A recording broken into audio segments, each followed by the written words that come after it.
మీరు సోషల్ మీడియాలో సరదా కోసం పెట్టే ఒక ఫోటో లేదా ఒక రీల్ మనిషి ప్రాణాలనే తీస్తుంది అని ఎప్పుడైనా ఊహించారా?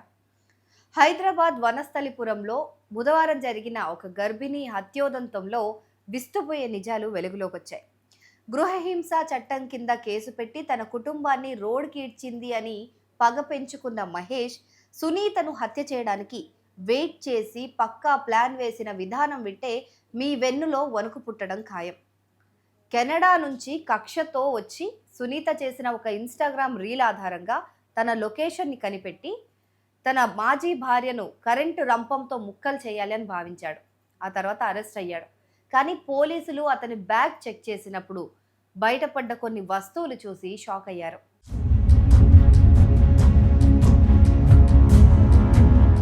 నిందితుడు దేవరకొండ మహేష్‌ది పెద్దపల్లి జిల్లా. 2019 నుంచి 2022 వరకు ఆస్ట్రేలియాలో ఉద్యోగం చేసి కెనడా వెళ్ళాడు.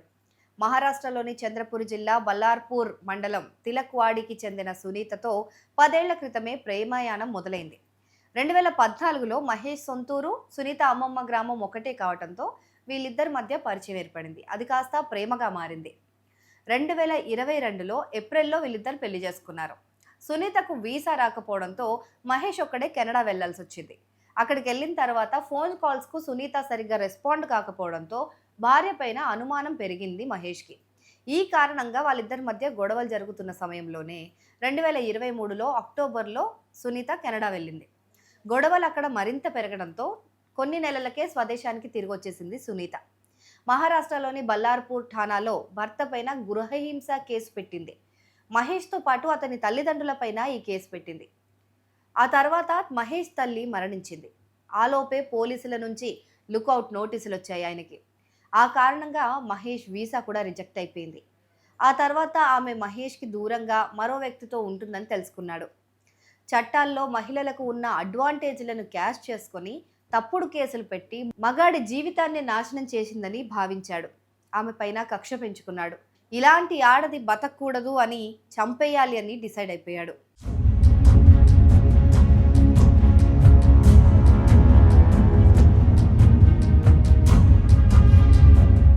కానీ సునీత ఎక్కడుందో తెలీదు.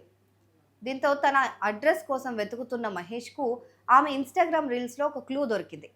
ఆమె రీల్‌లో ఉన్న ఒక గుడి ఫోటో ఆధారంగా అది వనస్థలిపురంలోని గుడి అని కనిపెట్టాడు మహేష్. వనస్థలిపురంలో గాలించి చివరకు ఆమె ఉంటున్న అపార్ట్మెంట్ను పట్టేశాడు. సునీత అప్పటికే వేరే పెళ్లి చేసుకొని ప్రెగ్నెంట్గా ఉంది. అది చూసి మరింత రగిలిపోయాడు మహేష్. పక్కా ప్లాన్తో రంగంలోకి దిగాడు.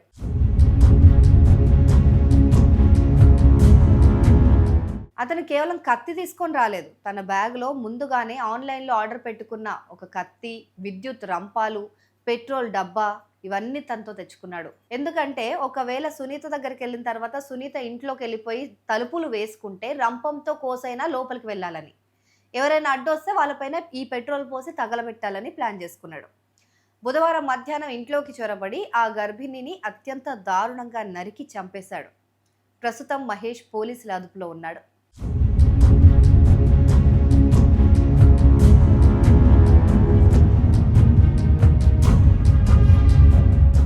ఏదేమైనా ఒకప్పుడు మహిళలకు సంబంధించిన కఠిన చట్టాలు లేనప్పుడు మహిళలేమో వేధింపులకు గురయ్యారు అన్న చర్చ ప్రధానంగా సాగింది. కఠిన చట్టాలను తీసుకొచ్చిన తర్వాత వీళ్ళెళ్ళి స్వేచ్ఛగా కేసులు పెడుతుంటే పురుషుల భవిష్యత్తు పైన ప్రభావం చూపిస్తున్న క్రమంలో పురుషులలో ఈ నేరపూరిత ఆలోచనలు ఎక్కువ అవుతున్నాయి అన్న అభిప్రాయం కూడా వ్యక్తమవుతోంది. రకరకాల కారణాల వల్ల జీవితం అగమ్య గోచరంగా మారిన మహేష్ ఆవేశంలో తీసుకున్న ఈ నిర్ణయం వల్ల సునీత ప్రాణాలు తీయగలిగాడు. కానీ జైలు పాలై తన జీవితాన్ని మరింత వెనక్కి నెట్టుకున్నాడని నెటిజన్లు అభిప్రాయపడుతున్నారు.